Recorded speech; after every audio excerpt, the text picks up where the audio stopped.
ጥበበ ሰሎሞን ምዕራፍ 1 ትክክለኛ ፍርድን ስለመሻት። የምድር ገዢዎች ሆይ ጽድቅን ውደዷት፣ የእግዚአብሔርንም ኃይል በበጎ ዕውቀት አስቡት፣ በቅን ልቡናም ፈልጉት። በማይፈታተኑት ሰዎች ዘንድ እርሱ ይገኛልና፣ በማይክዱት ሰዎች ዘንድም ይገለጣልና። ጠማማ ሐሳብ ከእግዚአብሔር ያርቃል፣ የተፈተነችም ኃይል አላዋቂዎችን ትዘልፋቸዋለች። በተተነኮለች ሰውነት ጥበብ አትገባምና፣ ለኃጢአት በተገዛ ሰውነትም አታድርምና።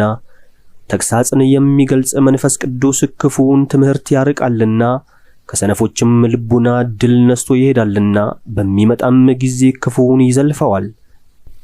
ጥበብን የሚገልጽ መንፈስ ሰው ወዳጅ ነውና፣ በከንፈሩ የሚሳደበውንም አያነጻውም። እግዚአብሔር በኩላሊቶቹ ምስክር ነውና፣ ነዋሪ ጉበኛም ልቡናውን ይመረምረዋል፣ አንደበቱንም ይሰማዋል። የእግዚአብሔር መንፈስ ዓለሙን መልቷልና፣ ዓለምንም ሁሉ የያዘው እርሱ ነገራቸውን ፈጽሞ ያውቃልና። ስለዚህ ከሚነገር ከአመፃ ነገራቸው ምንም ከእርሱ አይሰወርም፣ ሥራውን በመግለጥ ፍርዱ አይተላለፈውምና። ክፉዎችን በልቡናቸው ምክር ይመረምራቸዋልና፣ የነገራቸውም ድምፅ ለበደላቸው ዘለፋ ሊሆንባቸው ወደ እግዚአብሔር ይደርሳልና። ስለ ቅንዓት ሥራውን ሁሉ የሚሰማ አይደለምና፣ የነጎድጓድም ድምፅ ከእርሱ አይሰወርም። ከማይረባ ነጎድጓድ ተጣበቁ፣ ከሐሜትም አንደበታችሁን ከልክሉ። በስውር የሚሆነውን ነገር በከንቱ አይወጣምና፣ የሚወጋና የሚዋሽ አፍ ሰውን ይገድለዋልና። እግዚአብሔር ሞትን አልፈጠረም። በሕይወታችሁ ስህተትን ለሞት አትቅኑ፣ በእጃችሁም ሥራ ጥፋትን አታምጡ። እግዚአብሔር ሞትን አልፈጠረምና፣ የሕያዋንንም ጥፋት ደስ አያሰኘውምና። ነዋሪ ይሆን ዘንድ ፍጥረቱን ፈጥሯልና፣ የዓለም መፈጠርም ለድህነት ነውና። በእነርሱ ዘንድ የጥፋት መርዝ አልነበረምና፣ ለሲኦልም በምድር ላይ ግዛት አልነበረውምና። ጽድቅ አትሞትምና፣ ክፉዎች ግን በእጃቸውና በቃላቸው ጠሩት፣ ባልንጀራንም አስመሰሉት። በእርሱም ጠፉ፣ የእርሱ ወገን መሆናቸው ይገባቸዋልና ከእርሱ ጋር ቃል ኪዳን አደረጉ። ምዕራፍ 2 ስለ ክፉ ሐሳብ።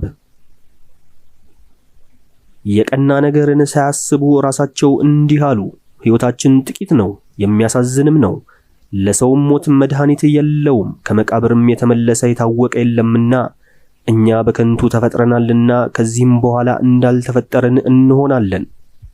በአፍንጫችን ያለ ትንፋሻችን እንደ ጢስ ነውና፣ በልቡናችን እንቅስቃሴ የብልጭታ ቃል አለና። ከሞተ በኋላ ሥጋችን ትቢያ ይሆናል፣ መንፈሳችንም እንደ ጉም ተኖ ይበተናልና። ስማችንም በጊዜ ይዘነጋል፣ ሥራችንንም የሚያስበው ማንም የለም። ሕይወታችንም እንደ ደመና ፍለጋ ያልፋል፣ እንደ ጉምም ይበተናል። በፀሐይና ጨረር እንደ ተበተነ፣ በሙቀቱም እንደ ቀለጠ ውርጭ ይሆናል። ሕይወታችንም እንደ ጥላ ያልፋልና፣ ይህ የተወሰነ ነገር ስለሆነ ለሞታችን መከልከል የለውም፣ ማንም አይመልሰውምና። ኑ ባለው መልካም ነገር ደስታን እናድርግ። በጎልማስነታችንም ወራት ሳለን በመትጋት በሰውነታችን ደስ የሚያሰኘውን እናድርግ። ዋጋው ብዙ የሆነ ወይን እንጠጣ፣ የሚሸት ሽቱንም እንቀባ። የመጸው አበባም አይለፈን፣ ቡቃያችን ሳይጠወልግ ጽጌረዳን እንቀዳጅ። ከትዕቢታችንም አበባ የማይሳተፍ ማንም አይኑር። ከእኛ መካከል ደስታችን የማይገባው ሰው አይኑር፣ እርሱ ዕድላችን ርስታችንም ነውና። በየቦታው ለደስታችን ምልክት እንተው። ጻድቁን ድሃ እንቀማ፣ ለባልቴቲቱም አንራራ። ዕድሜው ብዙ ከሆነ ከሽማግሌ ሽበት የተነሳ አንፈር። ኃይላችን የጽድቅ ሕግ ይሁነን፣ ደካማ ሕሊና የተናቀ ይባላልና። ኑ ጻድቁን እንግደለው፣ በእኛ ጭንቅና ጽኑ ሆኖብናልና። ሥራችንንም ይቃወማልና፣ ሕግ በማጣታችንም ያሽሟጥጠናልና። የትምህርታችንንም በደል ይሰብካልና። እግዚአብሔርንም ማወቅ በእኔ አለ ይላል፣ ራሱንም የእግዚአብሔር ልጅ ያደርጋል። ሕሊናችንንም የሚዘልፍ ሆኖብናል፣ በመልኩም በእኛ ጭንቅ ሆኖብናል። አኗኗሩም ከሌላ ጋር አይመሳሰልም፣ መንገዱም ልዩ ነው። በእርሱ ዘንድም የተናቀን ሆነናል። ከርኩሰትም እንደሚርቅ ከመንገዳችን ይርቃል። የጻድቃንን መጨረሻ ያመሰግናል። እግዚአብሔርም አባቱ እንደሆነ ይመካል። ነገሩም ቀዳሚ እንደሆነ እንይ። ከመልኩም የተነሳ የሚሆነውን እንመርምር። የእግዚአብሔርስ እውነተኛ ልጅ ከሆነ ያድነው፣ ከሚቃወሙትም እጅ ይታደገው። ቅንነቱንም እናውቅ ዘንድ በስድብና በመከራ እንመርምረው፣ ትዕግስቱንም በክፉ እንፈትነው። እንደ ቃሉ ረዳት የሆነው እንደሆነ የከፋና የተዋረደ ሞትን እንፍረድበት። ክፋት ልብን እንደሚያሳውር ይህን ነገር አሰቡ፣ በዚህም ሳቱ።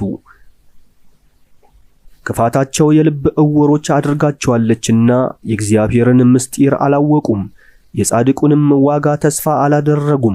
ነውር የሌለባቸውን የንጹሐትን ነፍሳትንም ብዙ ክብር አላወቁም። እግዚአብሔር ሰውን ያለ ሞት ፈጥሮታልና በራሱ አምሳልም ፈጥሮታልና፣ ነገር ግን በዲያብሎስ ቅንዓት ሞት መጣ፣ ወደዚህ ዓለምም ገባ። ከእርሱም ድርሻ የሆኑትን ሞትን ሞከሩት። ምዕራፍ 3 ቅዱሳን በእግዚአብሔር ረድኤት እንደሚጠበቁ። የጻድቃን ነፍስ ግን በእግዚአብሔር እጅ ናት፣ መከራም አያገኛቸውም። በሰነፎች ዓይኖች ግን የሞቱ መሰሉ፣ በሞትም ከዚህ ዓለም መውጣታቸው ክፋት እንዳለባቸው ተቆጠረ፣ ሞታቸውም ጥፋት መሰለ። እነርሱ ግን በሰላም አሉ። በሰው ፊትም ቢፈረድባቸው ተስፋቸው በእግዚአብሔር ዘንድ ሞት የሌለባት ፍጽምተ ሕይወት ናት። ጥቂት መከራ ተቀብለው ብዙ ክብር ያገኛሉ። እግዚአብሔር ፈትኗቸው ለእርሱ የተገቡ ሆነው አግኝቷቸዋልና፣ ወርቅ በከውር እንዲፈተን ፈተናቸው፣ እንደሚቃጠል መሥዋዕትም ተቀበላቸው። በሚጎበኙበትም ወራት እንደ ፀሐይ ያበራሉ። በብርዕ ላይ የወደቀ የእሳት ፍንጣሪ እንዲሰፋ በክብር እየሰፉ ይሄዳሉ። አሕዛብን ይገዛሉ፣ በአሕዛብም ላይ ይሰለጥናሉ። እግዚአብሔርም ለዘላለም ይነግሥላቸዋል። በእርሱ የሚያምኑ ሰዎች እውነትን ያውቃሉ። ጸጋና ምሕረት ለመረጣቸው ነውና፣ የተገለጠ ጉብኝቱም ለጻድቃኑ ነውና፣ ምእመናን በእርሱ ፍቅር ጸንተው ይኖራሉ። ክፉዎች በክፋታቸው እንደሚጎዱ፣ ክፉዎች ሰዎች ግን እንዳሰቡ ክፉ ፍርድን ያገኛሉ። እውነትንም ያቀለሉ ሰዎች ከእግዚአብሔር ራቁ። ጥበብንና ተግሣጽን የሚንቁ ሰዎች ጎስቋሎች ናቸው። አለኝታቸው ከንቱ ነው። ድካማቸውም መከራቸውም ጥቅም የሌለው ነው። ሥራቸውም ከንቱ ነው። ሚስቶቻቸውም ሰነፎች ናቸው። ልጆቻቸውም ጠማሞች ናቸው። ትውልዳቸውም የተረገመ ነው። በንጽሕና ስለመኖር ነውር የሌለባት የኃጢአት ምንጣፍ የማታውቅ መካን ሴት ብፅዕት ናት፣ ከኃጢአትም የነጻች ናት። ይህች እንዲህ ያለችው ሴት ነፍሳት በሚጎበኙበት ጊዜ ፍሬ ታገኛለች። የተመረጠች የሃይማኖት ዋጋ ትሰጠዋለችና፣ በሚወደድ በእግዚአብሔርም ቤት ዕድሉ ይሰጠዋልና። በእጁ በደልን ያልሰራ በእግዚአብሔርም ላይ ክፉ ነገርን ያላሰበ ጃንደረባውም ብፁዕ ነው። የደግ ሰው የድካሙ ፍሬ ክብርና ጌጥ ነው፣ ለእውቀቱም ስር ውድቀት የለበትም።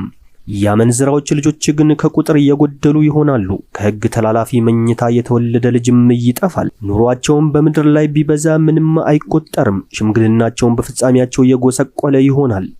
ፈጥነውም ቢሞቱ በፍርድ ቀን ተስፋና መጽናናት አይኖራቸውም። ለአመፀኛ ትውልድ ፍጻሜዋ ክፉ ነውና። ምዕራፍ 4 ከበጎነት ጋር አለመውለድ ፍጹም ሥራ ነው፣ በእግዚአብሔር ዘንድ በሰውም ዘንድ የታወቀች ስለሆነች ስም አጠራሯ ሕይወት ነውና። በዚህ ዓለም ሳለች ያከብሯታል፣ ካለፈችም በኋላ ፈጽመው ይወዷታል። በዚህ ዓለም የገድል ድልን አግኝታ የማያልፍ አክሊልንም ተቀዳጅታ ትኖራለች። የክፉዎች ሰዎች ልጆች ብዛት አይረባም፣ የከንቱ ተክልም ሥራዋ አይታወቅም። ጽኑ አኗኗርም አታደርግም። ለጊዜውም በቅርንጫፎቿ ላይ ቅጠል ቢወጣ ሳያድግ ንፋስ ያነዋውጠዋል፣ በነፋሱም ኃይል ይነቀላል። ቅርንጫፎቿም ሳያድጉ ይሰበራሉ፣ ፍሬያቸውም ለመብል የማይሆን ከንቱ ጨርቋ ነው። ጊዜው አይደለምና ለመብላትም አይገባምና። ከክፉዎች ሰዎች መኝታ የሚወለዱ ልጆችም በተመረመሩ ጊዜ ለእናትና አባታቸው ክፋት ምስክሮች ናቸው። ጻድቅ ሰው ግን ለመሞት በደረሰ ጊዜ በእረፍት ይኖራል። የሽምግልና ክብር በዕድሜ ብዛት አይደለም፣ በዓመታትም ቁጥር የሚቆጠር አይደለም። ሽበትስ የሰው ዕውቀቱ ነው፣ የሽምግልናም አክሊሏ ያለ ነውር መኖር ነው። እግዚአብሔርን ደስ የሚያሰኝ ሰው በእርሱ ዘንድ የሚወደድ ይሆናል። በኃጢአተኞችም መካከል ሲኖር ይለያል። ክፋትም ዕውቀቱን ሳትለውጥበት የእምባዩን ሐሰት የሰውነቱን ሳታስትበት ተነጥቆ ይሄዳል። የክፋት ቅንዓት በጎ ሥራዎችን ያጠፋልና የፈቃድን ነዝህላልነትም የዋህ ልቡናን ይለውጣልና በጥቂት ዘመንም ቢሞት ረጅም ዓመታትን ጨርሷል። ነፍሱ እግዚአብሔርን ደስ አሰኝተዋለችና ስለዚህም ከክፎች መካከል ተለይቶ በችኮላ ሄደ። ልዩ የሆኑ ሰዎች ግን ይህን አይተው ልብ አላደረጉትም፣ የዚህንም ትርጓሜ በልባቸው አላሳደሩትም። የእግዚአብሔር ጸጋው ለጻድቃኑ ነውና የይቅርታው ጉብኝትም ለመረጣቸው ሰዎች ነውና የቅዱሳን ድል አድራጊነትና የኃጥአን ፍርድ። ጻድቅ ሰው ከሞተ በኋላ በሕይወቱ ባሉ ክፎች ላይ ይፈርዳል። ጎልማሳ ሰውም ፈጥኖ በሚሞትበት ጊዜ የአመፃ ሽምግልና ዕድሜያቸው በበዛ በክፎች ሰዎች ላይ ይፈርዳል። ጠቢብ የሆነ የጻድቁን ሞት አይተው እግዚአብሔር ስለ እርሱ ምን እንደመከረ ወደ እርሱም ለምን እንደሰበሰበው አያስተውሉምና እርሱንም አይተው በእርሱ ይጠቃቀሳሉ። እግዚአብሔር ግን በእነርሱ ይስቃል። ከዚህም በኋላ ለጎስቋላ ሞት ይሆናሉ፣ ለዘለዓለምም ሙታን ለሚሰደቡበት ስድብ ይሆናሉ። ይቆርጣቸዋልና ይሰነጥቃቸዋልምና ቃልም ሳይኖራቸው በፊታቸው የወደቁ ሆነው ይገኛሉ። ከመሠረታቸውም ያነዋውጣቸዋል። ለዘለዓለሙ እንደ ተፈታች ምድር ይሆናሉ፣ የተጨነቁም ይሆናሉ፣ መታሰቢያቸውም ይጠፋል። በፍርሃትም ሆነው በኃጢአታቸው ለመወቀስ ይቀርባሉ፣ ኃጢአታቸውም በፊታቸው ተገልጦ ይዘልፋቸዋል። ምዕራፍ 5 ያን ጊዜ ጻድቁ መከራ ባጸኑበትና ድካሙን በካዱ ነገሩንም በናቁ ሰዎች ፊት በብዙ መገለጥ ይቆማል። በግርማና በክፉ ማስፈራራት ሆኖ ባዩት ጊዜ ይታወካሉ። ድንቅ ስለሚሆን ደህንነቱም ይደነቃሉ። እየተጸጸቱና በተጨነቀ መንፈስ እየጮሁ እርስ በርሳቸው ይናገራሉ፣ እንዲህም ይላሉ።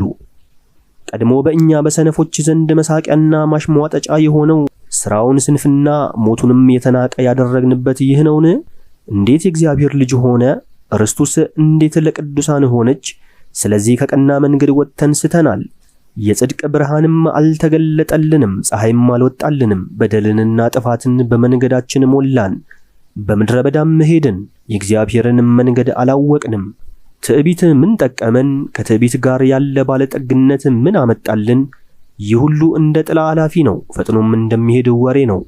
በባሕር ላይ እንደሚሄድ ውሃም በማዕበሉ እንደሚነጥቀው ያለፈበት ፍለጋው እንደማይገኝ በማዕበሉም መካከል አካሄዱ የሄደበት መንገድ እንደማይታወቅ መርከብ በአየር ላይ የሚበር ወፍ የሄደበት ፍለጋው እንደማይገኝ በበረረ ጊዜ ቀላሉን አየር እየከፈለ ፈጥኖ ይሄዳልና ክፉንም እያርገበገበ ፈጥኖ ይበራልና ከሄደም በኋላ በነፋሱ ውስጥ ያለፈበትን ምልክቱ እንደማይገኝ ይህም ባይሆን የተወረወረ ፍላጻ ሰንጥቆት ያለፈው አየር ተመልሶ እንደሚገጥም በአየር ውስጥ የሄደበትም እንደማይታወቅ እኛም እንዲሁ ነን።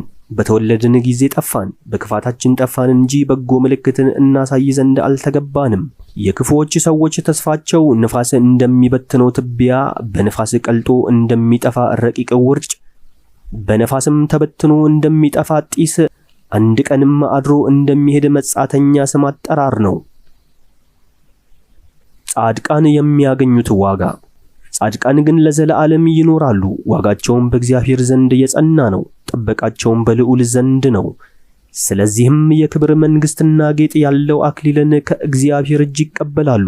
በቀኙ ይሰውራቸዋልና በክንዱም ይረዳቸዋልና ፍጹም የሆነ የቅንዓቱን ጦር መሳሪያ ይይዛል። ጠላቶቹንም ለመበቀል የፍጥረቱን የጦር መሳሪያ ያደርጋታል። የጽድቅ ጥሩርንም ይለብሳል። ማድላት የሌለበት የፍርድ ራስ ቁርንም ይቀዳጃል። የማይሸነፍ የእውነት ጋሻንም ይይዛል። መዓቱንም እንደሚቆርጥ ሰይፍ ይስላል። ዓለምም ከእርሱ ጋር ሆኖ አላዋቂዎችን ይዋጋል።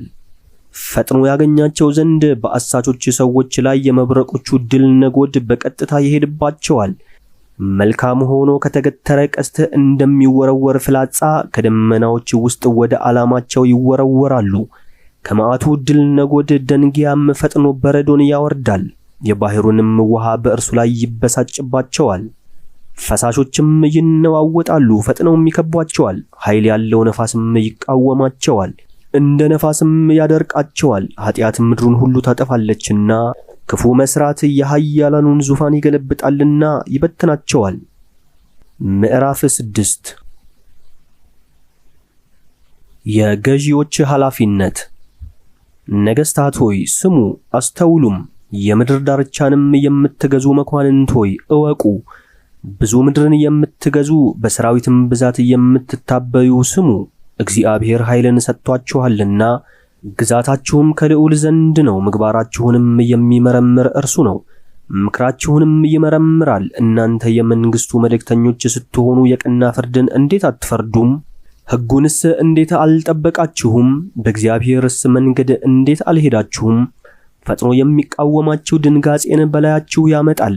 ቁርጥ ፍርድ በመኳንንት ላይ ይሆናልና፣ ለተዋረደው ድሃ ግን ከቸርነቱ ሥራ የተነሳ ይቀልለታል። ኃይለኞች ሰዎች ግን በጽኑ ምርመራ ይመረመራሉ።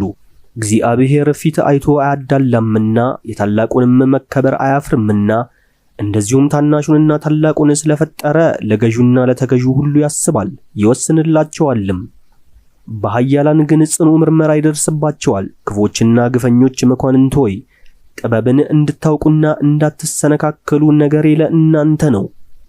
እውነተኛ ትእዛዙን አውቀው የሚጠብቁ በእውነት ይከብራሉና የተማሯትንም ሰዎች ምሕረትን ያገኛሉና።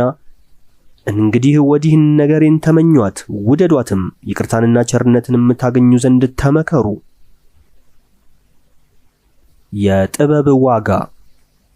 ጥበብ ፈጽማ የጎላች ናት፣ ውበቷም አይጠወልግም። የሚወዷትም ሰዎች ፈጥነው ያዩዋታል፣ የሚፈልጓትም ያገኟታል። ለሚወዷትም ትደርስላቸዋለች፣ አስቀድማም ትገለጥላቸዋለች። በደጃፉ ስትጠብቀው ሁልጊዜ እርሱ ያገኛታልና፣ ወደ እርሷ የሚገሰግሰው አይደክምም። እርሷን ማሰብ የእውቀት ፍጻሜ ነውና፣ ፈጥኖ ስለ እርሷ የሚተጋ ሰው ያለ ሐዘን ይኖራል። ለእርሷ የሚገቧትን ሰዎች ፈልጋ ትመጣለችና፣ በመንገድም ድንገት እንደ ስዕል አምራ ትታያቸዋለች፣ በሐሳብም ሁሉ ትገናኛቸዋለች። የጥበብ መጀመሪያ ተግሳጽንም መውደድ ነው፣ ተግሳጽንም ማሰብ እርሷንም መውደድ ነው። እርሷንም መውደድ ሕጓን መጠበቅ ነው፣ ሕጓንም መስማት ሕይወትን መረዳት ነው። ሕይወትም ሰውን ወደ እግዚአብሔር የቀረበ ታደርገዋለች፣ ጥበብን መውደድ ወደ መንግሥት ታደርሳለችና። የአሕዛብን ነገሥታት ሆይ ዙፋንንና በትረ መንግሥትን ከወደዳችሁ ለዘላለም ትነግሡ ዘንድ ጥበብን አክብሯት። ጥበብ ምንድናት? እንደምንስ ነበረች? እኔ ነግራችኋለሁ። የተሰወረ ምስጢሯንም ከእናንተ አልሰውርም። ነገር ግን ከጥንት ጀምሮ አኳኋኗን መረምራለሁ፣ እርሷንም ማወቅንም የተገለጠ አደርጋለሁ።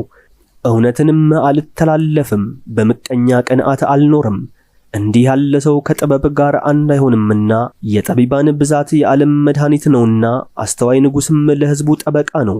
በቃሌም ተመከሩ ትጠቀማላችሁም። ምዕራፍ 7 ሰው ሁሉ መዋቲ ስለመሆኑ። እኔም እንደ ሁሉ እኩል መዋቲ ሰው ነኝ። አስቀድሞ የተፈጠረ የምድራዊ አዳም ልጅም ነኝ። በእናቴ ማኅፀንም ሥጋ ሆኜ ተቀርጫለሁ። በመገናኘት ጊዜ ከአባት ዘርና ከመኝታ ፈቃድ ተገኝቼ 10 ወር በደምነት ረግቼ ኖርኩ። በተፈጠርኩም ጊዜ እንደ ሰው ሁሉ ነፍስን ነሳሁ። በመከራዬም ምሳሌ ወደ ምድር ወረድኩ። የቃልም መጀመሪያ እንደ ሁሉ ልቅሶን አለቀስኩ። በጨርቅ ተጠቅልዬ በጥንቃቄ አደግኩ። ከነገሥታት ወገን የልደቱ መጀመሪያ ልዩ የሆነ የለምና፣ የሁሉም ወደዚህ ዓለም አመጣጡ አንዲት ናት። የሁሉም መውጣቱ እኩል ነው። ሰሎሞን ለጥበብ የነበረው ፍቅር። ስለዚህ ነገር ጸለይሁ፣ ዕውቀትም ተሰጠኝ፣ ለመንኩ። የጥበብም መንፈስ ወደ እኔ መጣ። ከበትረ መንግሥትና ከዙፋንም ይልቅ አከበርኳት። ብዕልንም ከእርሷ ጋር ሳመዛዝን እንደ ኢምንት አደረግኳት። ወርቅ ሁሉ በእርሷ ዘንድ እንደ ጥቂት አሸዋ ነውና፣ ብሩም በእርሷ ዘንድ እንደ ጭቃ ነውና፣ ዋጋ በሌለው ዕንቁ አልመሰልኳትም። ከሕይወትና ከውበት ፍጻሜ ወደድኋት። ከእርሷ የሚወጣ የብርሃን ነጸብራቅ አይወሰንምና ደግሞም አይጠፋምና፣ ስለ ብርሃን ፋንታ ትሆነኝ ዘንድ መረጥኋት። ከእርሷ ጋር በአንድነት በጎ ነገር ሁሉ መጣልኝ። ቁጥር የሌለው ባለጠግነትም በእጆቿ አለ። ጥበብ የእነዚህ ሁሉ አበጋዛቸው ናትና በሁሉ ደስ አለኝ። ጥበብ የእነዚህ ሁሉ አስገኛቸው እንደሆነች አላወቅኩም ነበር። ይህን ባወቅኩ ጊዜ ያለ ክፋትና ያለ ቅንዓት እርሷን እሰጣለሁ፣ ብልጽግናዋንም አልሰውርም። ለሰውም የማያልቅ መዝገብ ናት። ገንዘብ ያደረጓትም ሁሉ ወደ እግዚአብሔር ደረሱ። ሀብትን የምትገልጽ የምክር ሥራ ስለሆነችኝም ተወዳጇት። ለእኔም እግዚአብሔር የሚወደደውን ነገር እናገር ዘንድ ለሚሰጠውም ሰው የሚገባውን አስብ ዘንድ ጥበብን ሰጠኝ። ወደ ጥበብ የሚመራ ጠቢባንንም ቅን የሚያደርግ እርሱ ነውና፣ እኛ ሁላችን በእጁ ነንና ነገራችንም ሁሉ ስራችንን ማወቅ መረዳት በእጁ ነውና ያለ ሐሰት ነዋሪ የሚሆን የእውቀት ነገርን ሰጠኝ። ዓለም ጸንቶ የሚኖርበትንም ሥርዓት የፀሐይን የጨረቃንና የከዋክብትንም ሥራ አውቅ ዘንድ የዘመኑንም መጀመሪያውንና መጨረሻውን መካከሉንም የቀኑንም መመላለስ የጊዜውንም መለዋወጥ የዘመናትን ዑደት የከዋክብትንም አኗኗር የእንስሳንም ጠባይ የአራዊትንም ቁጣ የነፋሳትንም ኃይል የሰውንም ሐሳብ ዛፎችንም ለይቶ ማወቅ የሥሮችንም ተግባር ኃይል አውቅ ዘንድ ሰጠኝ። የሥራው ሁሉ አስገኝ እርሱ ጥበብን አስተምሮኛልና የተገለጸውንና የተሰወረውን ሁሉ አወኩ። የጥበብ ጠባይ በእርሷ የማስተዋል መንፈስ አለና እርሱም ቅዱስ በልደት ብቸኛ የሆነ አንድ ሲሆን ሀብቱ ብዙ የሆነ ረቂቅ እንቅስቃሴውም የፈጠነ ቃሉ የሚያምር ጠቢብ እድፈትም የሌለበት የማይደክም ጥንት የሌለው ነዋሪ ቸርነትን የሚወድ ፈጣን በጎ ነገርን ለማድረግ የሚከለክለው የሌለ የጥበብ ወዳጇ አዋቂ እውነተኛ ግዳጅ የሌለበት ትዕግስተኛ ሁሉን የሚችል ሁሉንም የሚጎበኝ ንጹሃትና አስተዋዮች ረቂቃትም በሆኑ ነፍሳት የሚያድር ነው። የጥበብ እንቅስቃሴዋ ከእንቅስቃሴ ሁሉ ይፈጥናልና በሁሉም ዘንድ በስፋት ትመላለሳለች።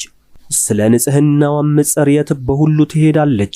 የእግዚአብሔር የኃይሉ እስትንፋስ ናትና አርአያው የታወቀ ክቡርና ንጹህ የሆነ የኃይል አምላክ የክብሩ መገለጫ ናት። ስለዚህ የሚያገኛት ምንም ርኩሰት የለም። የቀዳማዊ ብርሃን ነጸብራቅ ናትና የማትጨልም የእግዚአብሔር የሥራው መስተዋትም ናትና የቸርነቱም አርአያ ናትና አንዲት ስትሆን ሁሉን ማድረግ ትችላለች። ራሷም እየኖረች ሁሉን ታድሳለች።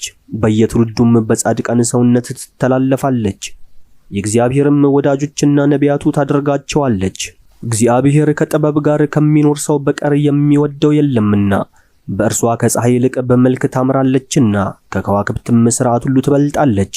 ከብርሃን ጋርም በምትመዘንበት ጊዜ በልጣ በፊቱ ትገኛለች። ብርሃኑን ሌሊት ይለውጠዋልና ጥበብን ግን ምንም ክፉ ነገር አይበረታታባትም። ምዕራፍ 8 ሰሎሞን ለጥበብ የነበረው ፍቅር። ጥበብ ከዳርቻ እስከ ዳርቻ ድረስ ደህና ሆና ትደርሳለች፣ በቸርነቷም ሁሉን ትሰራለች። እኔም ከጎልማስነቴ ጀምሮ ወደድኳት ፈለግኋትም፣ ለእኔም ሙሽራ አድርጌ እወስዳት ዘንድ ወደድሁ። ደምግባቷንም ወደድሁ፣ የዝምድናዋንም ቸርነት ወደ እግዚአብሔር ያቀርባልና ሁሉን የሚገዛ እርሱ ወደዳት። የእግዚአብሔርን ምስጢር ለማወቅ መካር ናትና የሥራውም ወዳጅ ናትና እርሷም ባለችበት ዘንድ ብልጽግና አለ። በዚህ ዓለም ገንዘብ ላደረጓት ሰዎች ከሁሉ ትመረጣለች። ሁሉን የምታደርግ ጥበብን የሚበልጣት ምንድን ነው? ዕውቀትም ቢደረግ በእርሷ ነው። ካሉት ሁሉ ከእርሷ የሚበልጥ ብልህ ማን ነው? እውነትን የወደደ ሰውም ቢኖር በእርሷ ነው። ድካሟ ያማረ ነውና ንጽሕናንና ጥበብን እውነትንና ብርታትን ትሩፋትና ደግነትንም ታስተምራለች። በዓለም ውስጥም በሰው ሕይወት ከእርሷ የሚሻልና የሚጠቅም ምንም ነገር የለም። ብዙ ዕውቀትንና ደግነትን ያወቀ ሰው ቢኖር በእርሷ ነው። የቀደመውንና የሚመጣውንም ሥራ ያወቀ ሰው ቢኖር በእርሷ ነው። የነገር መልስንና ፈጥኖ መተርጎምን ቢያውቅም በእርሷ ነው። ተአምራትንና ድንቆችን የጊዜያትንና የዓመታትንም መለዋወጥ አስቀድሞ ቢያውቅ በእርሷ ነው። እኔም ለበጎ ነገር የምትመክርና የምትገስጽ ሐዘንንና ትካዝን የምታስተው እንደምትሆን አውቄ ከእኔ ጋር እንድትኖር እይዛት ዘንድ ወደድሁ። በእርሷም ምክንያት እኔ ጎልማሳው በብዙዎች ዘንድ ምስጋናን በሽማግሌዎችም ዘንድ ክብርን አገኘው። ለመፍረድ አሳበ ፈጣን ሆንሁ። በኃያላኑም ፊት ተደነቁ። ዝም ስልም ታግሰው ይጠብቁኝ ነበር። ስናገርም ያዳምጡኝ ነበር። መናገርም ባበዛ አፋቸውን በእጃቸው ይይዙ ነበር። በእርሷም ምክንያት ዓለም ሞትን አገኘው። ከእኔም በኋላ ለሚመጡ ሰዎች ለዘላለም መታሰቢያን ተውሁ። ሕዝቡን እሰራራ ነበር፣ አሕዛብም ይገዙልኝ ነበር። የሚያስደነግጡ የምድር መኳንንትም ሰምተው ይፈሩኝ ነበር። በሸንጎ ደግ ሆኜ በጠብም ጊዜ ብርቱ ሆኜ እታይ ነበር። ከእርሷ ጋር መኖር መራራነት የለበትምና ከደስታና ከሐዘንም በቀር ድካምና ሐዘን አይቀርብምና ወደ ቤቴ በገባሁ ጊዜ በእርሷ አርፋለሁ። ይህንም በራሴ ሳስብ ኖርሁ። ከኃጢአትም መንጻት እንደማይቻለኝ አውቄ በልቦናዬ በእርሷ እተጋለሁ። የጥበብ ዝምድናዋ ሕያውነት ነውና በፍቅሯም መልካም ደስታ አለ። በእርሷ እጅግ የማያልቅ ብልጽግና አለ። በነገሯም ውስጥ የእውቀት ትምህርት አለ። ከእርሷም ጋር አንድ በመሆን የሚያስመካ ነገር አለ። ለራሴም መወስዳት ዘንድ እየፈለኳት ሀገሩን ዞርሁ። እኔ አዋቂ ልጅ ነኝ፣ ሰውነቴም በጎ ሆነችልኝ። ደግነኝና ወደ ንጹሕ ሥጋዋ አገባለሁ። እግዚአብሔር እርሷን ካልሰጠኝ በቀር እንደማላገኛት ባወኩ ጊዜ ይህ ምክር ከጥበብ ሆነ። የማን ስጦታም እንደሆነች አውቅ ዘንድ ወደ እግዚአብሔር ጸለይሁ፣ ለመንሁትም። ምዕራፍ 9 ሰሎሞን ጥበብን ለማግኘት የጸለየው ጸሎት። በፍጹም ልቤም እንዲህ አልሁ፣ የአባቶች አምላክ የምህረት ጌታ በቃልህ ዓለሙን ሁሉ የፈጠርክ፣ በጥበብህም ሰውን በአንተ የተፈጠረውን ፍጥረት እንዲገዛ ዓለሙንም በቸርነትና በጽድቅ እንዲሰራራ በቀን ልቡናም እንዲፈርድ ያደረከው በዙፋንህ የምትቀመጥ ጥበብን ስጠኝ፣ ከባሮችህም ለይተህ አትናቀኝ። እኔ ባሪያህና የሴት ባሪያህ ልጅ ኃይሌ የደከመ ሰው ዘመኔም ያነሰ ሕግንና ፍርድንም ለማወቅ አነስተኛ ነኝና ከሰው ልጆችም ፍጹም የሆነ ሰው ቢኖር በአንተ ዘንድም የምትገኝ ጥበብ ከእርሱ ብትርቅ እርሱ እንደ ኢምንት በሆነ ነበር።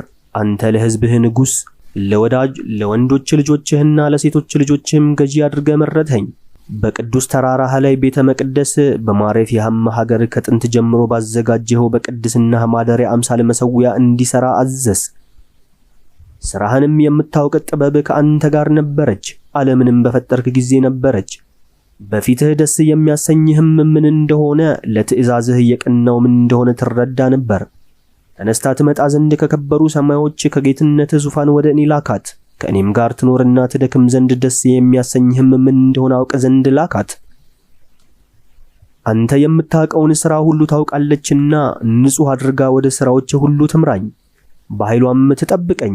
ሥራዬ ሁሉ የተወደደ ይሁን፣ ወገኖችህንም በእውነት ልግዛ፣ ለአባቶች ዙፋኖችም የተዘጋጀሁ ልሁን። የእግዚአብሔርን ምክር የሚያውቅ ሰው ማን ነው? እግዚአብሔር የሚወደውንስ አስበው የሚያውቅ ማን ነው? የሟቾች ሐሳባቸው ፈራሽ ነውና የእኛም ሐሳብ ጎጻጉጽ ነውና። የሚፈርስ ሥጋ ነፍስን ያሸንፋታልና ይከብዳታልምና፣ ምድራዊ ማደሪያም ልብን ይሸፍናልና። በብዙ ትጋትና ግዳጅ በጭንቅም ብንመረምር በምድር የሚሰራውን ሥራ እናገኛለን። በእጃችን የምንዳስሰውንም ሥራ በድካም እናገኛለን። በሰማይ ያለውን ግን ማን መረመረው? አንተ ጥበብን የሰጠኸው ቅዱስ መንፈስህንም ወደ እርሱ ላይ የላክለት ሰው ካልሆነ በቀር ምክርህን ማን አወቀ? ስለዚህ በዚህ ዓለም ያሉ ሰዎች መንገዳቸው ቀናላቸው፣ ደስ የሚያሰኝህንም ነገር ሰዎች አወቁ፣ በጥበብም ዳኑ። ምዕራፍ 10 ጥበብ ሰውን እንደምትጠብቅ።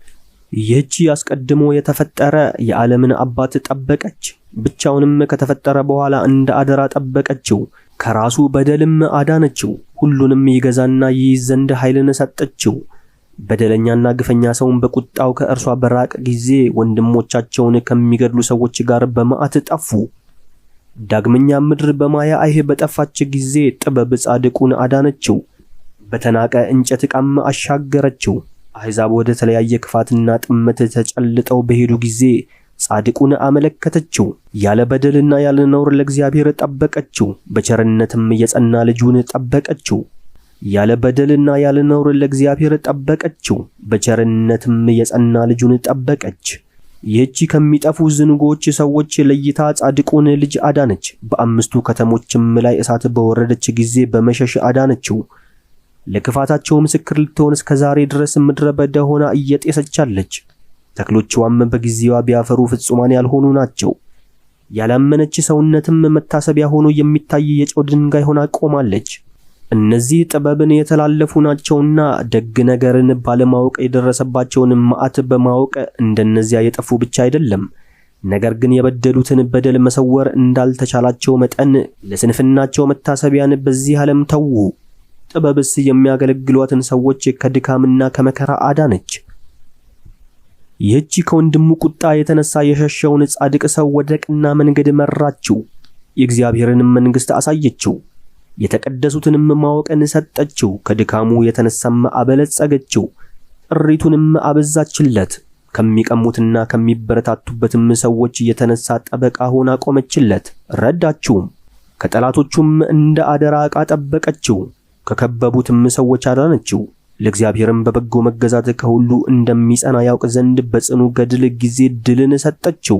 ይህች ጥበብ በተሸጠ ጊዜ ጻድቁን ሰው አልተለየችውም፣ ነገር ግን ወደ ጉድጓድ ከእርሱ ጋር ወረደች፣ ከኃጢአትም አዳነችው። በተበረታቱበትም ሰዎች ላይ ግዛትንና የመንግስትን ሹመት እስከምታመጣለት ድረስ በታሰረበት አልተለየችውም። የናቁትንም ያነወሩትንም ሐሰታቸውን ገለጠችባቸው፣ የዘላለም ክብርንም ሰጠችው። ጥበብ እስራኤልን ከግብጽ መርታ እንዳወጣቻቸው። ይህችም ጥበብ ጻድቅ ሕዝብን ነቀፋ የሌለበት ዘርንም ከሚያስጨንቋቸው አሕዛብ አዳነች። በእግዚአብሔር ባሪያ ሰውነትም አደረች። በተአምራትና በድንቅ ሥራዎችም የሚያስደነግጡ ነገሥታትን ተቃወመች። ለቅዱሳንም የድካማቸውን ዋጋ ሰጠቻቸው፣ የተደነቀ መንገድንም መራቻቸው። በቀንም ጥላ ሆነቻቸው፣ በሌሊትም ስለ ከዋክብት ብርሃን ፈንታ ብርሃን ሆና አበራችላቸው። የሚያስፈራ የኤርትራ ባሕርንም አሻገረቻቸው፣ በብዙ ውሃ መካከልም አሳለፈቻቸው። ጠላቶቻቸውን ግን አሰጠመች፣ እነርሱንም ከጥልቅ ባሕር አወጣቻቸው። ስለዚህም ነገር ጻድቃን ክፉዎችን ማረኩ፣ አቤቱ ቅዱስ ስምህንም አመሰገኑ። ተዋጊና አሸናፊ እጅህንም በአንድነት አከበሩ። ጥበብ የዲዳዎችን አፍ ከፍታለችና የሕፃናትንም አንደበት ቀንቶ የሚናገር አድርጋለችና። ምዕራፍ 11 ጥበብ የእስራኤልን ሕዝብ በበረሃ እንደመራቻቸው። እርሷ በቅዱሱ ነቢይ እጅ ሥራቸውን አቃናች። ማንም ወዳልኖረበት ምድረ በዳም ሄደው ኖሩ። ባልተረገጠች ቦታም የድንኳኖቻቸውን ካስማ ተከሉ። ተዋጊዎችንም ተቋቋሟቸው፣ ጠላቶችንም ተበቀሏቸው። በተጠሙ ጊዜም ጠሩ፣ ከዓለትም ድንጋይ ውሃ ተሰጣቸው፣ ከጽኑ ድንጋይም ለጥማቸው ፈውስ ተሰጣቸው። ጠላቶቻቸውም በዚህ ሥራ ተፈርዶባቸው ጠፉ። በዚህም ተቸግረው በተጨነቁ ጊዜ በጎ ነገርን አደረግህላቸው። በተገደሉት ሰዎች ደም እነዚያ ባደፈረሱት በማይጎድለው ወንዝ ምንጭ ፈንታ ሕፃናት በአዋጅ መገደላቸውን ለመዝለፍ በተስፋ ሳታስጠብቅ ፈጥነህ ያመነጨኸውን ብዙ ውሃ ሰጠሃቸው። እንደዚሁም በተጠሙ ጊዜ ስለተፈታተኑ ተቃዋሚዎችን ፈረድህባቸው። እነርሱ ግን በምሕረትህ ተገሰጹ። ክፉዎችም በመዓትህ በተፈረደባቸው ጊዜ እንዴት እንደተቀጡ አወቁ። እነዚህንም እንደሚቀጣ አባት ገሰጽሃቸው። እነዚያን ግን ርኅራኄ እንደሌለው ንጉሥ ተከትለህ ቀጣሃቸው። በዚህም አምሳል ገረፍሃቸው። ሳሉም ሳይኖሩም ያሳዘንሃቸው እጥፍ ሐዘን አግኝቷቸዋልና፣ ያለፈውንም ክፉ ነገር በማሰብ ጩኸት አግኝቷቸዋልና። በመከራቸውም በጎ ነገር እንዲደረግላቸው በሰሙ ጊዜ እነርሱ ከእግዚአብሔር የተገኘ ደስታ አደረጉት። በኃጥአን ላይ የሚደርስ ቅጣት። ዳግመኛም በክፋት ቀድሞ የጣሉትን አጡት። ከዚህም በኋላ በመዘባበት ከእርሱ ሸሹ። ከትእዛዙም መውጣት ፍጻሜ የተነሳም አደነቁ። ጻድቃንም እንደተጠሙ እነርሱ የተጠሙ አይደሉም። አእምሮ በሌላት በልቡናቸው ክፋት በሳቱባት ጊዜ የማይናገር የተናቅና ከንቱ ሀብት እንስሳን አምልከዋልና። ሰው በበደለበት ሥራ እንዲፈረድበት ያውቁ ዘንድ ለመበቀል የማይናገር ብዙ እንስሳን ላክባቸው። ዓለምን ካለመኖር ለፈጠረ ሁሉን ለሚችል ቀኝ እጅህ ብዙ ድቦችንና ቁጡ አንበሶችን ትልክባቸው ዘንድ አይሳነውምና። ያም ባይሆን ድንገት እየተፈጠሩ የማይታወቁ የሚያላልብና የሚፋጅ እሳትን የሚተነፍሱ፣ ያም ባይሆን የሚከረፋ የጢስ መዓዛን የሚተነፍሱ፣ ያም ባይሆን ከክፉ ዓይናቸው የእሳት ፍንጣሪን ቦግ ቦግ የሚያደርጉ ቁጣን የተሞሉ አውሬዎችን ላክባቸው። ሊያጠፋቸው የሚችል ክፋታቸው ወይም ፍርዳቸው ብቻ አይደለም፣ ነገር ግን መልካቸው ባስፈራቸውና ባጠፋቸው ነበር። እግዚአብሔር ኃያል መሐሪም ስለመሆኑ። ከዚህም በቀር ስታባረራቸው በኃይልህ መንፈስም ስታጠፋቸው በአንዲት ምልክት ይጠፉ ዘንድ በተገባቸው ነበር። ነገር ግን ሁሉን በመጠን በቁጥርና በሚዛን ሠራህ። የካህሊነትህን ገናንነት በአንተ ዘንድ ሁልጊዜ ይኖራልና፣ የክንድህ ጽንዓት ኃይልህንም ማን ይቃወማታል? ዓለሙ ሁሉ በፊትህ እንደ ሚዛን ውልብልቢት ነውና፣ በማለዳም በምድር ላይ እንደወረደች እንደ ጠል ጠብታ ነውና። አንተ ሁሉን የምትችል ነህና ሁሉን ይቅር ትላለህ። ለንስሐም እየጠበቅኸው የሰውን ኃጢአት ችላ አትላለህ። ያሉትን ሁሉ ትወዳለህ። ከፈጠርኸው ፍጥረትም ምንም የምትንቀው የለም። ብትጠላውስ ኖሮ አትፈጥረውም ነበርና አንተ ካልወደድኸውም በፊትህ እንደምን በጸና ነበር? አንተስ ካልጠራኸው እንደምን በተጠበቀ ነበር? ለፍጥረቱም ሁሉ ትራራለህ፣ ይቅርም ትላለህ። ሰውን የምትወደው አቤቱ ሁሉ ያንተ ነውና። ምዕራፍ 12 ጥፋት የሌለበት ቸር መንፈስህ በሁሉ አለና፣ ስለዚህም የተሰነካከሉትን ሰዎች ለፍርድ እንዲመች ጥቂት በጥቂት ትዘልፋቸዋለህ። የበደሉትንም በደል ታስብባቸዋለህ። ከክፋታቸውም ርቀው ኃጢአታቸውን በተረዱ ጊዜ አቤቱ ያምኑብህ ዘንድ ትገስጻቸዋለህ። ስለ ከነዓናውያን ኃጢአት በቅድስት ሀገርህ የሚኖሩትን የቀደሙትን ሰዎች ስለተጠላ የሟርት ሥራቸውና ከጽድቅ ስለራቀ በዓላቸው ያለ ርኅራኄም ልጆቻቸውን ስለመግደላቸው የሰዎችን ሆድ ዕቃና ሥጋቸውን ለመብላት ደማቸውንም ለመጠጣት ስለመፍቀዳቸው ጠልተሃቸዋል። የጌትነትህን ምስጢራት ማወቅ ከመካከላቸው ርቋልና ከማንም ዘንድ ረዳት የሌላቸው ሰዎችንም ይገድላሉ። በአባቶቻችንም እጅ ታጠፋቸው ዘንድ ወደድ። ይህም የእግዚአብሔር ልጆች ከሀገሩ ሁሉ በአንተ ዘንድ የከበረች ለእነርሱ የምትገባ ሀገርን ይይዙ ዘንድ ነው። ነገር ግን ሰውን ይቅር እንደምትል እነርሱንም ይቅር አልሃቸው። እነርሱንም ጥቂት በጥቂት እንዲያጠፉ ከሰራዊትህ አስቀድሞ የትንኝ ወራሪን ላክህባቸው። ያም ባይሆን በየወገኖቻቸው እንዲማርኳቸው ክፎችን በጻድቃን እጅ ትጥላቸው ዘንድ አይሳንህም ነበር። ያም ባይሆን ለክፎች አውሬ ተሰጣቸው ዘንድ፣ ያም ባይሆን በአንድ ቃል አዘህ ታጠፋቸው ዘንድ አይሳንህም ነበር። ለእነዚህ የንስሐ ቦታ ሰጥተህ ይህ ጥቂት በጥቂት ይሆን ዘንድ ፈረድ። ይህንም ማድረግህ አኗኗራቸው ክፉ እንደሆነ ክፋታቸውም እጅግ እንደበዛ ሐሳባቸውም ለዘላለም እንደማይመለስ አታውቅ አይደለም? ከጥንት ጀምሮ የተረገሙ ዘሮች ናቸውና በበደሉበት በደል ዕድሜን የምትሰጣቸው ማንንም አፍረህ አይደለም። እግዚአብሔር የሁሉ ገዢ ስለመሆኑ ምን አደረግክ የሚልህ ማን ነው? ፍርድህንስ የሚቃወመው ማን ነው? ወይስ የሚከስህ ማን ነው? አንተ የፈጠርካቸው አሕዛብስ ስለጠፉ የሚመራመርህ ማን ነው? ስለ በደለኞች ሰዎች ለመከራከር ወደ አንተ የሚደርስ ዳኛ ማን ነው? የፈረድህ በግፍ እንዳይደለ ትገልጥ ዘንድ ስለ ሰው ሁሉ የሚያስብ ከአንተ በቀር ሌላ አምላክ የለምና። ንጉሥም ቢሆን መስፍንም ቢሆን ስለፈረድህባቸው ሰዎች አንተን እያማ ከአንተ ጋር መተያየት አይችልም። አንተ ሁሉን በእውነት የምታዘጋጅ እውነተኛ ነህና ለፍርድ የተገባ ያይደለውን ትፈርድበት ዘንድ ከኃይልህ የተነሳ ልዩ ሥራ ነው። ከሃሊነትህ የጽድቅ መጀመሪያ ነውና ሁሉን መፍጠርህና መግዛትህ ሁሉን ይቅር እንድትል ያደርግሃል። የከሃሊነትህንም ፍጻሜ በማያምን ኃይልህን ገልጠሃልና የማያምኑትን መደፋፈራቸውን ትዘልፋለህ። አንተ ኃያል መኮንን ስትሆን በቅንነት ትፈርዳለህ። መቼም ቢሆን ከወደድክ ከሃሊነት በአንተ ዘንድ አለና በብዙ ቸርነት ታኖራለህ።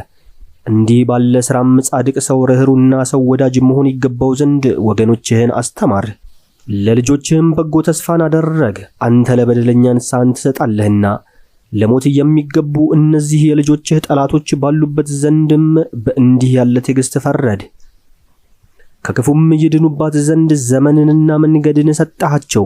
ለበጎ ተስፋ መሐላንና ቃል ኪዳንን ለሰጠሃቸው ለልጆችህ ምን ያህል ተጠንቅቀህ ትፈርድላቸው ይሆን?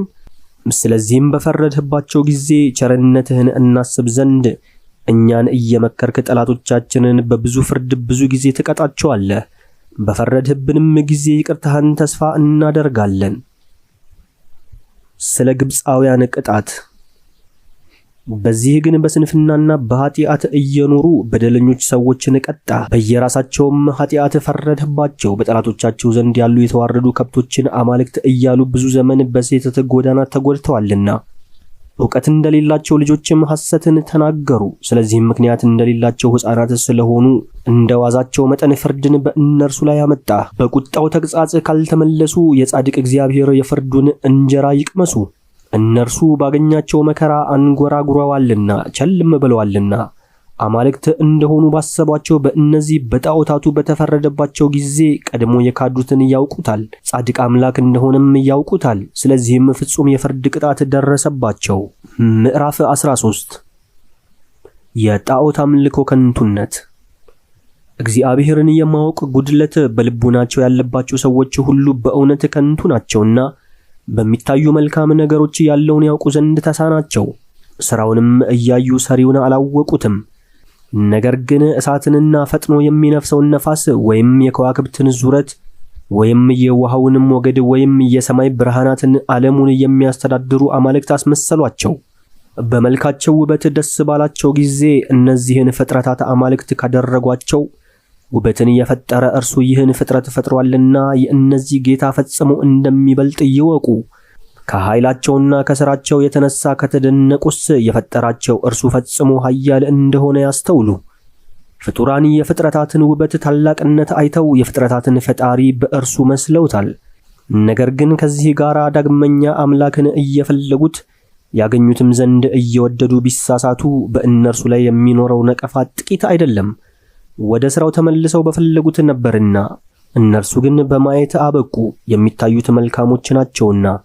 ዳግመኛም ምክንያታቸው ብዙ ነው። ዓለምን መረዳት እስኪገባቸው ድረስ ይመለከቱ ዘንድ ይህን ያህል ከተቻላቸው የእነዚህን ጌታ ፈጥነው ያገኙት ዘንድ እንዴት አልቻሉም?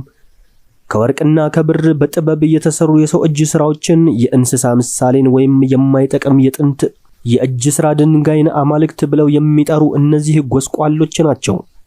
ተስፋቸውን በሞቱ ነገሮች ላይ ነው። የሚታየውንና የሚወዛወዘውን እንጨት የሚጠርብ ጠራቢ ቢኖር መልካም ሆኖ የበቀለውን እንጨት ይቆርጣል፣ ቅርፊቱን ሁሉ በጥበብ ይጠርባል፣ መልካም አድርጎም ይሰራዋል። ለኑሮ አገልግሎትም የሚጠቅም ዕቃ አድርጎ ይሰራዋል።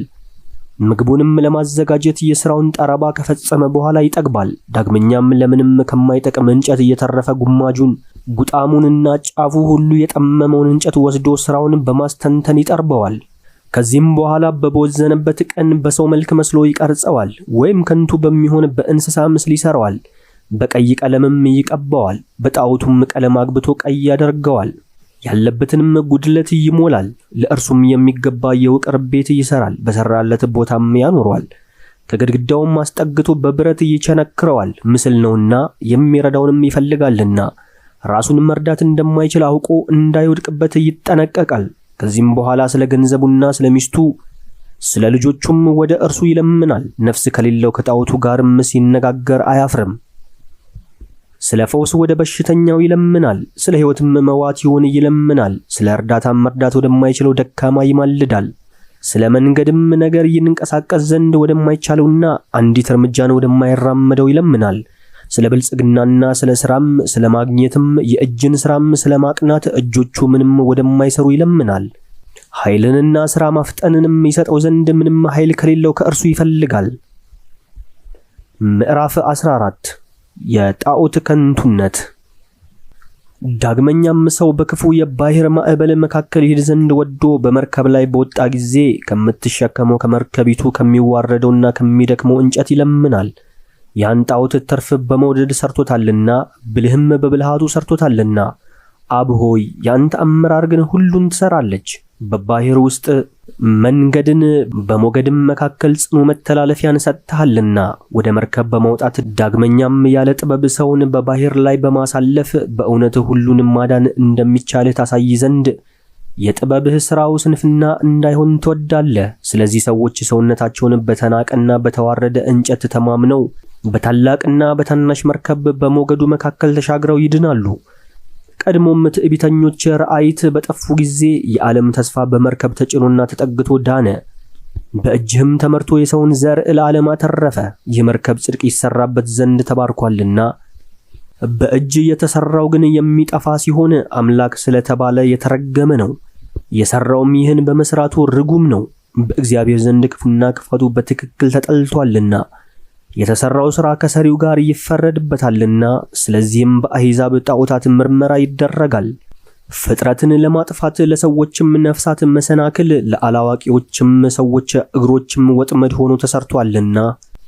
ጣዖትን ማምለክ የዝሙት መጀመሪያ ስለመሆኑ የዝሙት መጀመሪያዋ ጣዖትን የመስራት ሐሳብ ነውና እርሱንም ማግኘት የሕይወት ጥፋት ነው። ከጥንት ጀምሮ አልነበረምና ለዘላለሙም አይኖርምና ተነጥቀው የመሄዳቸውን ፍጻሜ የሚያፋጥን ስለሆነ በከንቱ ሰው ምክንያት ጣዖት ወደዚህ ዓለም ገባ። ከዚህም በኋላ ጣዖት መስራትን አሰቡ። ልጁ ሕፃን ሳለ ፈጥኖ በሞት ስለተነጠቀ አባቱ ለአንድ ልጁ ይጨነቅና ያለቅስ ነበርና ቀድሞ ለሞተው ልጁ ምስል ሰራለት። ዛሬ ግን እንደ አምላክ አድርገው አከበሩት። ለኃጢአት የተገዙ ሰዎችም በስውር በዓል አደረጉለት፣ የምስጢር መስዋዕትንም ሰውለት። ከዚህ በኋላ በዘመን መራቅ የበደልና የዝንጋኤ ልማድ ሥርዓት ሆኖ ተያዘ። እንደ ሕግም አድርገው ጠበቁት። በክፎች መኳንንት ትእዛዝም ጣዖታትን አመለኳቸው። በሩቅ ስለሚኖሩ ፊት ለፊት ሊያከብሯቸው የማይቻላቸውን ሰዎች ቅርጹ በሩቅ ያለ መልካቸውን ቀረጹ። በእነርሱ ዘንድ ክቡር ለሚሆን ለንጉሡም ግልጥ የሆነ ምስል ሰሩለት። የሌለውንም እንዳለ አድርገው በትጋት ይለምናሉ። ስህተታቸውንም ያላወቁ ሰዎች በአምልኮታቸው ጸኑ።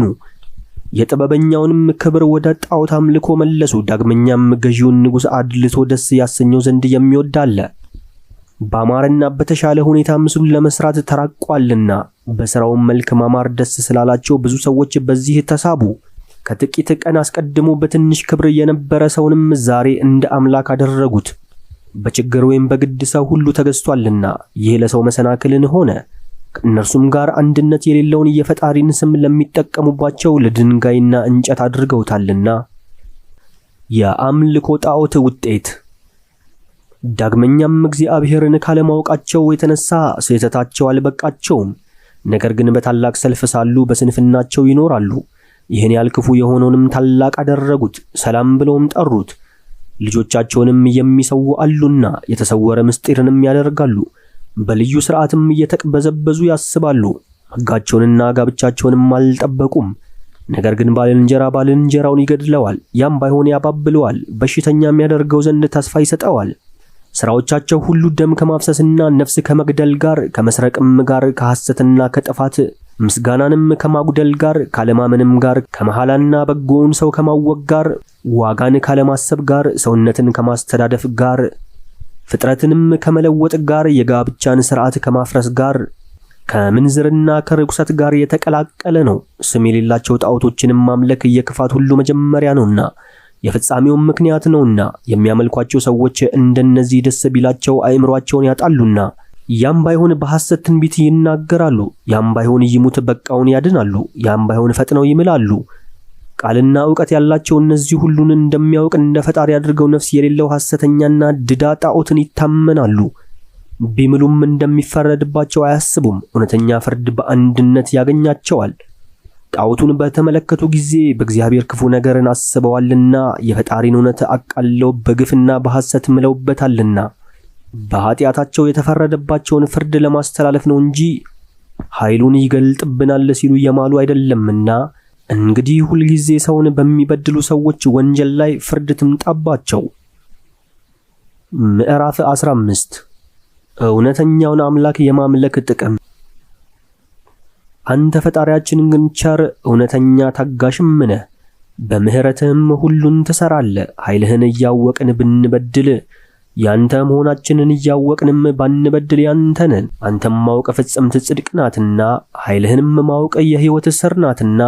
ክፉ ሐሳብ፣ የሰው ጥበብ፣ ፍሬ የሌለው የማስጌጥ ድካም ወይም ቀለም በመቀባት መልካቸው የሚለወጥ ሥራዎች አያስቱንምና የእነዚህም መልካቸው እነርሱን ወደ መመኘት ይመጣ ዘንድ አላዋቂን ሰው ይስበዋል። ነፍስና መንቀሳቀስ የሌለው ምውት ጣዖትንም ያስወድደዋል። የሚሰሯቸው የሚወዷቸውና የሚያመልኳቸው ክፋትን የሚወዱ ናቸው። እንደዚህም የሚያደርጉ በእነርሱ ላይ ተስፋ ያደርጋሉ። የሸክላ ጣዖትን የማምለክ ሞኝነት። ሸክላ ሰሪ ለስላሳ አፈርን በለወሰ ጊዜ ከእኛ ለእያንዳንዱ ሁሉ ሊያገለግል የሚገባውን የተለያየ ሥራን ይሰራል። ነገር ግን ከዚያው ጭቃ ለንጹሕ ሥራ አገልግሎት ዕቃዎችን ይሰራል። እንደዚሁም ለሌሎች ሥራዎች በእነዚህ አምሳል ይሰራል። የእነዚህም ሁሉ ተግባር ለተለያየ መፍቀድ ነው።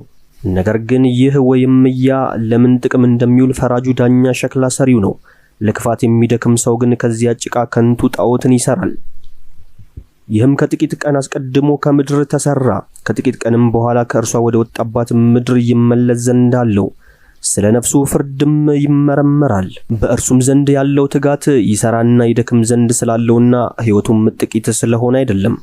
ወርቅና ብርን የሚሰሩ ሰዎችን ይፎካከራቸው ዘንድ ነው እንጂ ናስ ሰሪዎችንም ይመስላቸው ዘንድ ነው እንጂ የተዋረደውንም ሰርቶ ክብር ይሰጠዋል። ልቡናው አመድ ነው፣ ተስፋውም ከአፈር ይጎሰቁላል። ሕይወቱም ከጭቃ እጅግ የተናቀ ነው። የፈጠረውንና ነባቢትን ነፍስን ያሳደረበትን የሕይወት መንፈስንም እፍ ያለበትን አላወቀምና። ነገር ግን እነዚህ ሕይወታችንን ጨዋታና መዘባበቻ አድርገው አሰቡ። ኑሯችንንም የትርፍ ምልክት አደረጉት። ስላጣሁ ይጨንቀኛል ብሏልና ከዚህም በኋላ ያተርፋል፣ ክፋትንም ገንዘብ ያደርጋል። ይህም ከሁሉ ፈጽሞ እንደሚበድል ታወቀ። በምድር ከሚታየውና ፈጥኖ ከሚጠፋው ከእንጨት የተቀረጸ ጣዖትን ሰርቷልና። ሁሉም አላዋቂዎችና ጎስቋሎች ናቸው። ሁሉም ከተማረኩ ወገኖች ተለይተው ሙታን ናቸው። በእርሱ የታሰሩትም ሰዎች ከሕፃናት ሰውነት ይልቅ ስንፍናን ያበዛሉ። መስራት የማይቻላቸው፣ በዓይናቸው ማየት፣ በአፍንጫቸው ነፋስን ማሽተት፣ በጆሮአቸው መስማት፣ በእጆቻቸው ጣቶች መዳሰስ የማይቻላቸው፣ እግሮቻቸውም ከመሄድ የቦዘኑ የአሕዛብን ጣዖቶች አማልክት አድርገው አስበዋልና። ሰው ሰርቷቸዋልና መንፈስ የተከፈለውም ሰው ቀርጿቸዋልና ራሱን አስመስሎ አምላክን ይሰራ ዘንድ ለሰው አይቻለውምና እርሱ መዋቲ ሲሆን በኃጢአት እጅ መዋቲን ይሰራል። እርሱ ሕያው ስለሆነ እነዚህ ግን ከቶ ሕያዋን ስላይደሉ ከጣዖቶቹ ይሻላልና። እንስሳዎችንም አማልክት ያደረጓቸው እነዚህ በስንፍና ያመልኳቸዋል። እነዚህን ግን በሕሊና ቢመዝኗቸው ከሌሎች አማልክት ይከፋሉ። ምኞትን እየወደደም እንስሳትን በማየት ከእነርሱ በአንዱ ምኞቱን ፈጸመ፣ በአንዱም በደለ። የእግዚአብሔር ምስጋናና ክብር በዚህ ርቋልና። ምዕራፍ 16 ስለ እስራኤል ድህነትና ስለ ግብፃውያን ጥፋት። ስለዚህም አምልኮታቸውን በሚመስል በሚገባ ተቀጡ፣ በብዙ ተናካሽ ትንኞችም ተሰቃዩ። ለሕዝብህም በጠላቶቻቸው ፊት በጎ አደረግህላቸው፣ ለፍላጎታቸውም ድርጭትን ሰጣቸው። ጣዕሙ ልዩ የሆነ መናንም ይበሉ ዘንድ ሰጣቸው። እነዚያ ግን መብልን በተመኙ ጊዜ በእነርሱ ስለተላከባቸው ፍጥረት ከፍላጎታቸው ተመለሱ፣ የዘወትሩንም ልማድ ናቁ። እነዚህ ግን ምግብን በማጣት ጥቂት ወራት ከተቸገሩ በኋላ ጣዕሙ ልዩ ለሆነ ምግብ ተዘጋጁ። በእነዚህ ላይ ፍርድ ያለ ርኅራኄ ይደርስ ዘንድ ግድ ነውና፣ ክፉዎችና በኃይል የሚገዙ ናቸውና። ነገር ግን ለእነዚህ የሚገባው ጠላቶቻቸው እንዴት እንደሚሰቃዩ ያዩ ዘንድ ብቻ ነው። የክፉዎች አራዊት ቁጣ ቢመጣባቸው በክፉዎች እባቦች መንደፍም ቢያልቁ ለጥቂት ወራት ይቀጡ ዘንድ ታወኩ እንጂ ቁጣህ ለብዙ ጊዜ የጸናባቸው አይደለም። ይህም ምልክት የሕግህን ትእዛዝ ያሳስባቸው ዘንድ ለድህነት ማስጠንቀቂያ ሆናቸው። ሁሉን የምታድን ሆይ ከእነርሱ የተመለሰው በአንተ ዳነ እንጂ በማየት ብቻ የዳነ አይደለም። በዚህም ፈተንካቸው። ከክፉ ሁሉ የምታድን አንተ እንደሆንህ ጠላቶቻችንን አሳመንሃቸው። የተቆናጣጭ ዝንብና የአንበጣ ንክሻ እነዚህን አጥፍቷቸዋልና ለነፍሳቸውም ድህነትን አላገኙም። በእንደዚህ ያለ ምሳሌ ልትፈርድባቸው ይገባቸዋልና። በልጆችህ ግን መርዝ ያለው የእባቦች ጥርስ በታዘዘ ጊዜ አልጎዳቸውም። ቸርነትህ መጥቶ አድኗቸዋልና ሕግህን ለማሰብ ይህን ቀምሰዋልና። በጽኑ ዝንጋኤም እንዳይወድቁ ተአምራትህንም ከማሰብ ወጥተው በሌላ ሥራና መከራ እንዳይወድቁ ፈጥነው ዳኑ። አቤቱ ሁሉን የሚያድን ቃልህ ነው እንጂ የሚጠጡት እንጨት የሚቀቡትም መድኃኒት ያዳናቸው አይደለም። በሕይወትና በሞት ላይ ሥልጣን አለህና ወደ ሲኦል በሮች ታወርዳለህ፣ ከሲኦልም ታወጣለህ። ሰው ግን በክፉ ይገድላል፣ ነፍስ ከሥጋ ከተለየ በኋላ አይመለስም። የተለየች ነፍስም አትመለስም፣ ከእጅህ ግን መሸሽ አይቻልም። ማዕበል ግብፃውያንን እንደመታ ዝንጎች እንዲክዱህ ባወክ ጊዜ በክንድ ኃይል ተቀሰፉ። በልዩ ዝናምም በረድ ያለ ምሕረትና ያለ መገታት በወረደ በሰማይ ሿሿቴ ጠፉ፣ በእሳትም አለቁ። ድንቅ ሥራስ ሁሉን በሚያጠፋ በውሃ ውስጥ የእሳት ኃይል መሆንና መሰልጠን ነው። ዓለም ለጻድቃን ረዳት ነውና የእሳት ነበልባል በዝንጎች ላይ የተላኩ እንስሳትን እንዳያቃጥል ለማዳን ሆነ። ነገር ግን ይህን ባዩ ጊዜ በእግዚአብሔር ፍርድ እንደሚጠፉ ያውቃሉ። የአመፀኛዋንም ምድር ፍሬ ያጠፋ ዘንድ የእሳቱ ኃይል በውሃው መካከል የሚነድበት ጊዜ ነበር። ለእስራኤል መና ስለመውረዱ። ስለ ፍሬውም ፋንታ የመላእክትን ምግብ ለሕዝብህ መገብካቸው። ያለ ድካም የተዘጋጀ ጣዕሙም ከሚጣፍጠው ሁሉ የሚበልጥ ጣዕምንም ሁሉ የሚያስንቅ ህብስትን ከሰማይ ላክላቸው። የሰማያዊው መልክህ አርአያ የሚሆን መና ለልጆች የፍቅርን ጣዕም ገለጠ። ከእርሱም ለሚበላ ጣዕሙ ይዘዋወር ነበር። ከምግቦችም ይልቅ ያሰበውንና የወደደውን ፍላጎቱን ለመፈጸም ያገለግለው ነበር። በረድና ውርጭ ከእሳት ጋር ጸንተው ቆሙ። እሳቲቱ በበረዱ መካከል እየነደደች በዝናሞች መካከል ቦግ ቦግ እያለች የጠላቶችን አዝመራ ፍሬ እንዳጠፋች ያውቁ ዘንድ አልቀለጡም። ጻድቃንም ዳግመኛ ይህን በተመገቡ ጊዜ የራሳቸውን ምግብ ኃይል ይረሳሉ። ፈጣሪ ሆይ ፍጥረቱ ሁሉ ለአንተ ያገለግላልና በአመፀኞች ላይ የሚላክ ፍርድን ታመጣለህ። በአንተ ወደሚታመኑትም ይደርስ ዘንድ ደስታን ትሰጣለህ። ስለዚህም ያን ጊዜ ስጦታህ ነበረች፣ ወደ ሥራውም ሁሉ ትለዋወጥ ነበር። በለመኑትና በወደዱትም ምግብ ሁሉ ታገለግል ነበር።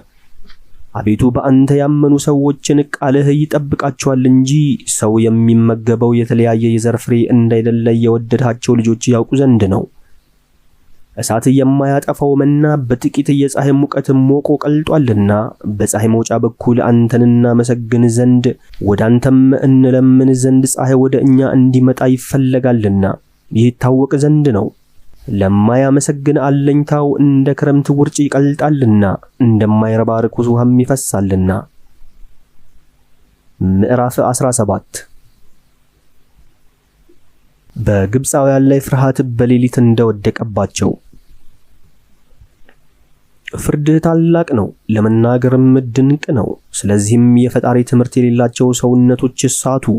ኃጥአን ቅዱስ ሕዝብን በያዙ ጊዜ በተበረታቱባቸውም ጊዜ ኃያላንም በረዥም የሌሊት ጨለማ በታሰሩ ጊዜ ያን ጊዜ በቤታቸው ጣራ ስር ተጋዙ።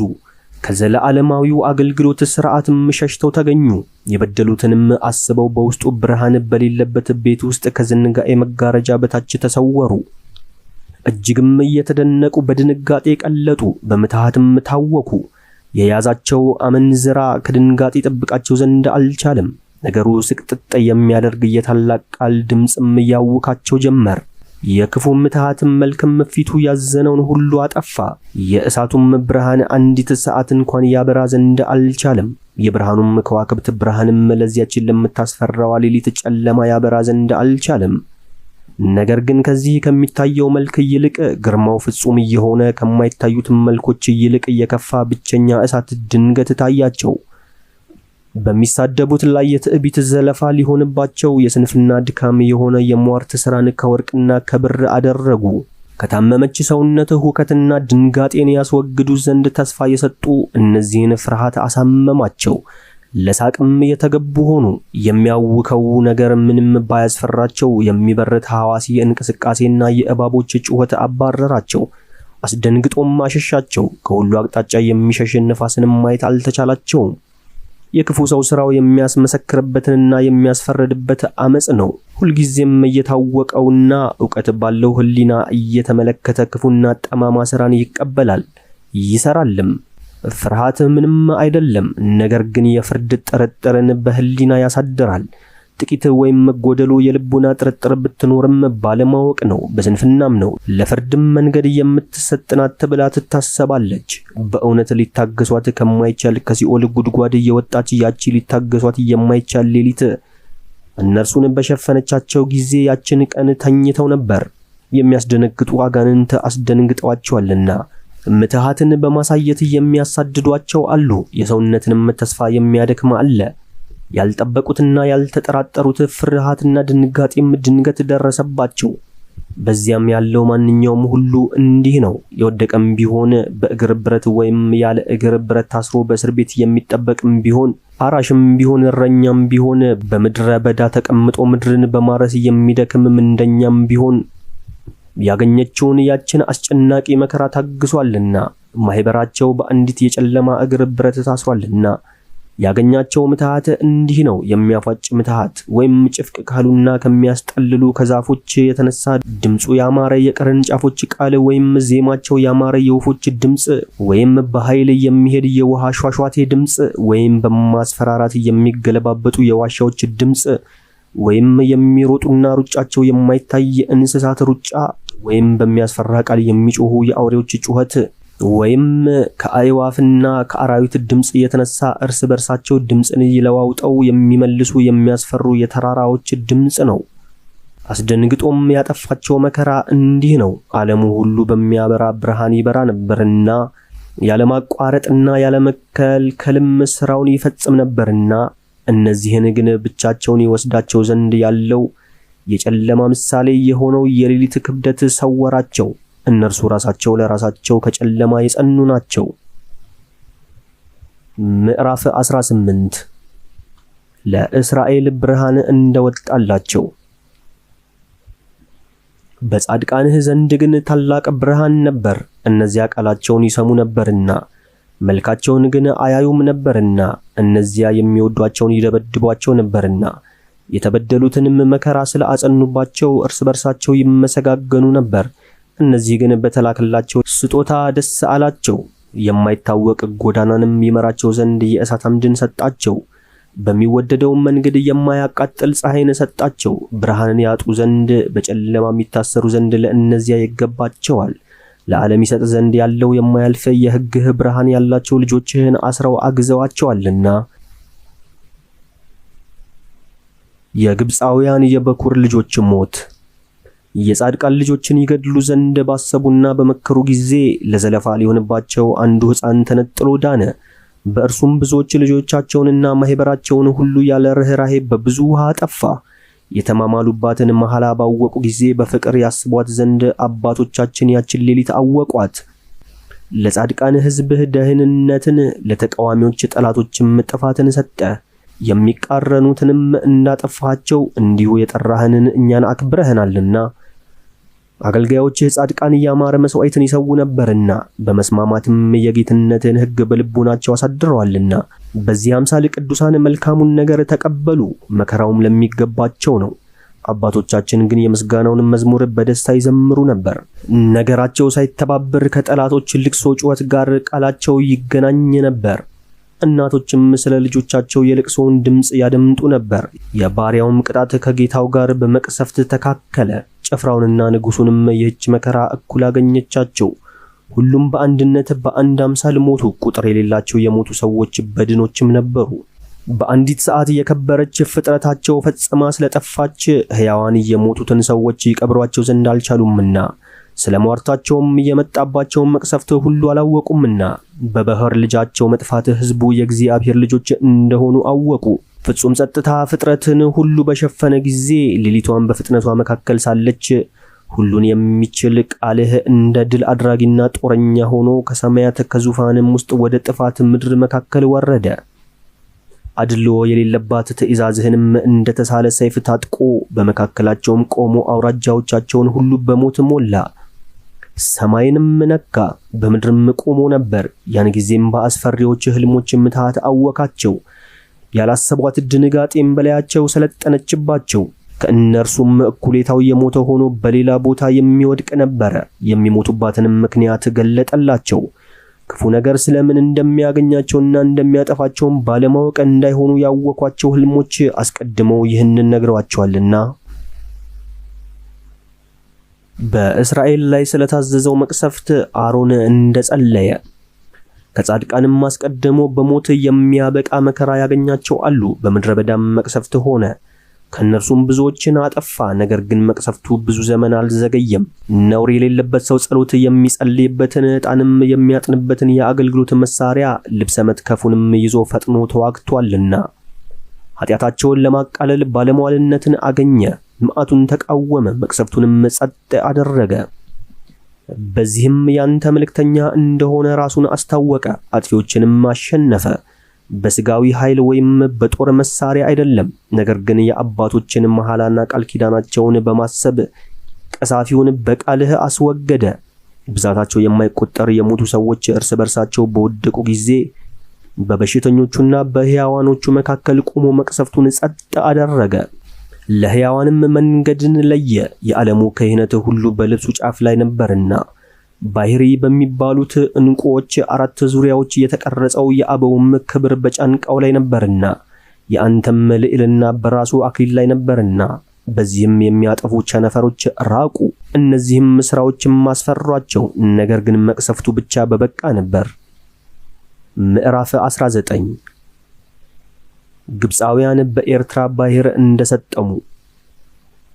በዝንጎች ላይ ግን ያለ ርኅራኄ ፈጽማ እስክትጨርሳቸው ድረስ መዓትህ ጸናች። የሚደረግ ሥራቸውን አስቀድመው አውቀዋልና እነዚያ ከመሄድ መልሰዋቸዋልና፣ ዳግመኛም በብዙ ችኮላ ሰድደዋቸዋልና።